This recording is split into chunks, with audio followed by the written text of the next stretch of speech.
ભારત માતાની જય. જય શ્રી રામ.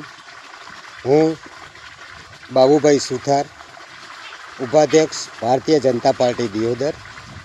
હમણાં જ આખા ગુજરાતમાં સ્થાનિક સ્વરાજની ચૂંટણીનું પર્વ ઉજવાઈ ગયું. આખા ગુજરાતમાં ઠેર ઠેર મહાનગરપાલિકા, નગરપાલિકા, જિલ્લા પંચાયત અને તાલુકા પંચાયત સમગ્રમાં ભગવો લહેરાયો. ભાજપની ભવ્ય જીત થઈ અને સૌ જીત મેળવેલા ઉમેદવારોને હું ખૂબ ખૂબ હાર્દિક શુભકામનાઓ પાઠવું છું. મારું વાવ થરાદ પણ ભગવામય થઈ ગયું છે, ત્યારે સૌ વાવ થરાદના નગરપાલિકા અને જિલ્લા પંચાયત, તાલુકા પંચાયતના સૌ જીતેલા ઉમેદવારોને હું ખૂબ ખૂબ અંતઃકરણથી અભિનંદન પાઠવું છું અને હું શુભેચ્છાઓ આપું છું.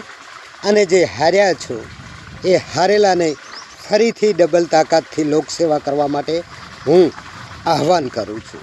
મિત્રો, આજે મારે આ લાઈવ આવવાનું કારણ એક જ બન્યું કે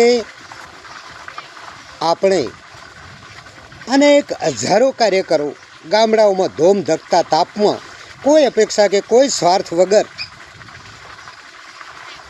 આવા 43 ડિગ્રી તાપમાં બધે ઘરે ઘરે સંપર્ક કર્યા અને કર્મનિષ્ઠ અને સાચા આગેવાનો કોઈ અપેક્ષા રાખ્યા વગર ફક્ત મારી પાર્ટી કઈ રીતે જીતે, મારો ઉમેદવાર કઈ રીતે જીતે, મારું કમળ કઈ રીતે જીતે, એના માટે સતત પરસેવો પાડ્યો, મહેનત કરી અને ઘણે ઠેકાણે પરિણામ પણ લાવ્યા.